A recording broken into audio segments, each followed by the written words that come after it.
Olá, gente, eu estou aqui para falar com vocês um pouco sobre a ferramenta genética de populações numa matéria que é muito vista hoje nos cursos de biologia, chamada Biologia da Conservação, né? Como a genética de populações pode ajudar os estudos em biologia da conservação. Primeiro, antes de falar da própria ferramenta, eu gostaria de falar um pouco sobre a biologia da conservação com vocês.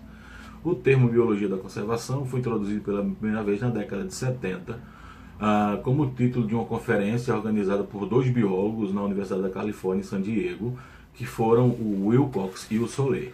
O motivo do encontro deles naquele momento era uma preocupação que havia de algum tempo já a respeito do desmatamento tropical, o desaparecimento de espécies e a erosão da diversidade genética dentro das espécies.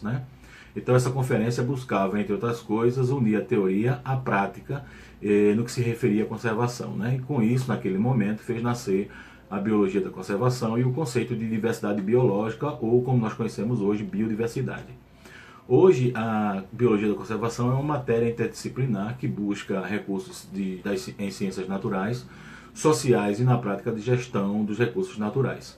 Ela é definida como um estudo científico da natureza e do estado da biodiversidade do planeta, com o objetivo de proteger espécies, seus habitats e ecossistemas. Os biólogos da conservação pesquisam e educam sobre as tendências e processos de perda de biodiversidade, extinção de espécies, o efeito negativo que tem sobre a manutenção do bem-estar da sociedade, etc.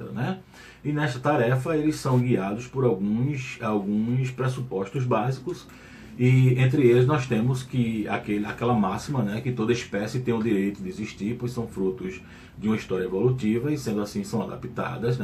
Todas as espécies são interdependentes, pois essas interagem de modo complexo no mundo natural, e a perda de uma espécie leva, consequentemente, a uma influência direta sobre as demais. Aí, com relação aos humanos, que os humanos vivem dentro das mesmas limitações que as demais espécies, a sociedade tem a responsabilidade de proteger a Terra, num contexto mais geral, devendo usar os recursos de forma controlada, para não esgotá-los para as próximas gerações. O respeito pela diversidade humana é compatível com o respeito pela diversidade biológica. Porque como apreciamos a diversidade cultural humana, deveremos apreciar do mesmo modo, na mesma intensidade, a diversidade biológica. E por fim, a natureza tem um valor estético que transcende o seu valor econômico, e isso deve ser mantido independente de qualquer coisa. Além desses pressupostos, a biologia da conservação adota 3 diretrizes marcantes, que eu acredito que essas são coisas muito importantes para nós biólogos, por exemplo. A primeira delas é que a evolução é um axioma básico que unifica toda a biologia. Então tudo só faz sentido à luz da evolução, e é o que nós chamamos de papel evolutivo.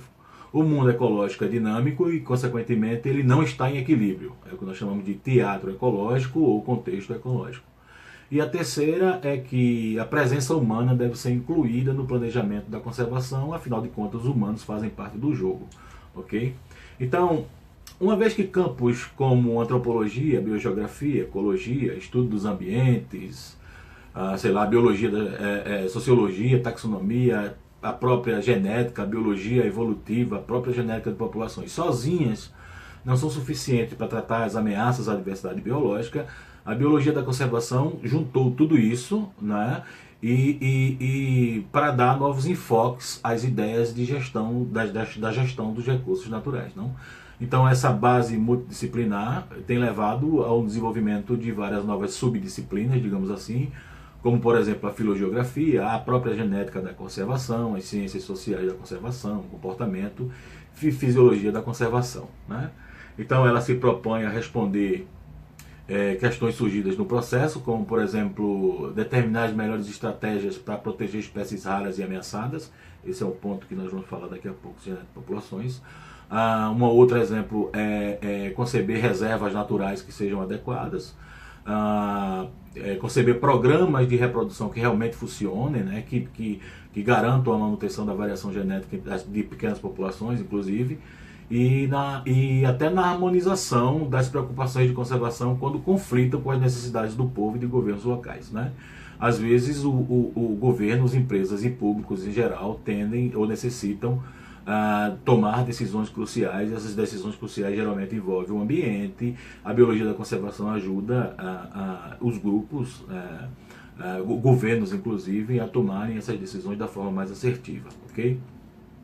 Sendo assim, alguns alunos me perguntam por que é que quando grupos pequenos em vias de extinção ou ameaçadas de extinção ou espécies raras são coletados no ambiente natural e trazidos para ambientes de conservação ou de manejo, por exemplo, ou cativeiros, digamos assim, embora eles aumentem o seu número naquele programa, quando são reintroduzidos na natureza, eles não conseguem segurar o mesmo valor adaptativo, né? A gente tem programas muito importantes no Brasil, eu consigo me lembrar do Tamar, quem nunca ouviu falar no projeto Tamar, né?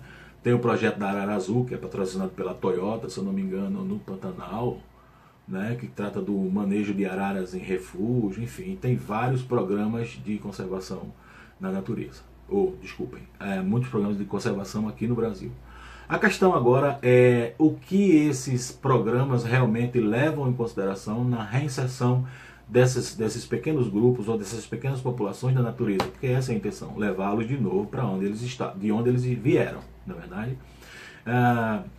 Quando a gente para pensar que algumas experiências foram traumáticas em alguns ambientes desse tipo, como por exemplo, existe um programa de conservação smithsoniano nos Estados Unidos, eu acho que na cidade de Front Royal, se eu não me engano, que trabalha com a reprodução em cativeiro de guepardo. Como vocês sabem, é uma espécie que está em extinção.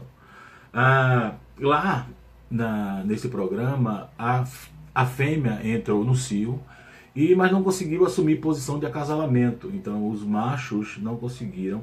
Não houve reprodução neste programa, por mais que existissem, porque os felinos parece que se reconhecem por familiaridade. Então, dá pra gente começar a perceber que não é só juntar dois grupos num determinado ambiente que eu vou ter 100% de certeza que esses dois grupos vão interagir. Aí sim surge uma grande questão importante que é muito estudada em genética de populações, mas precisamente nas aulas de fusão populacional, chamado efeito de Wallund, não é? No efeito de Wallund, o Wallund dizia o seguinte, que populações que se fundem, elas só realmente aumentam a variabilidade genética, ou grupos pequenos que se fundem realmente só viram um único grupo com a variabilidade genética um pouco aumentada, se os indivíduos desses dois grupos se acasalarem. E a gente sabe que se acasalar tem a ver com espontaneidade. Então, os indivíduos dos grupos têm que se reconhecerem via comportamento, né? Então, biologicamente, os dois grupos têm que ter afinidade de modo a constituírem um único grupo. Se isso não acontece, a gente só tem dois grupos vivendo num único espaço, competindo agora pelo mesmo nicho, não é? Então, provavelmente, programas que não observam a relação de afinidade entre os grupos devem estar submensurando o aumento da heterozigosidade. Eu vou mostrar isso para vocês numa apresentação em PowerPoint. Percebam. Então, com relação à fusão populacional, imagine que duas populações se fundam e têm suas frequências esperadas descritas logo abaixo. Na primeira população, para P e Q eu tenho as frequências de 0,9, 0,1, e na segunda população eu tenho as frequências de 0,3 para P e 0,7 para Q. Logo, suas frequências genotípicas estão descritas logo ao lado, 0,81, 0,18, 0,01 para a primeira população, 0,09, 0,42 e 0,49 para a segunda população. Supondo que essas duas populações se fundam meramente ou ocupam agora um único espaço, podem ser consideradas como uma única população. E assim, só levando isso em consideração, sem levar, por exemplo, que as populações possam compartilhar afinidade, tudo que eu vou ter serão frequências médias.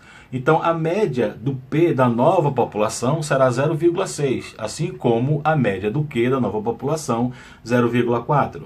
as frequências genotípicas também serão médias, então 0,45, 0,30 e 0,25. Isso parece ser um excelente negócio, levando em consideração que eu tinha uma população antes com uma frequência de 0,18 e uma outra população com a frequência de 0,42. Então, para essa não estava muito bom, para essa estava mais ou menos. Então, eu fiz uma média e tive uma frequência aqui relativa média de 0,30. E posso achar, por minha inocência, que as coisas estão melhorando única e exclusivamente porque eu não levei em consideração que os indivíduos das duas populações precisam se acasalar. Mas se vocês prestarem bem atenção, a frequência de P médio geraria uma outra frequência genotípica ao invés de 0,45. Essa frequência deveria ser 0,36. Assim como a frequência real para Q ao quadrado deveria ser 0,16 ao invés de 0,25. E o mais importante, a frequência do heterozigoto agora deveria ser 0,48 ao invés de 0,30. Tá?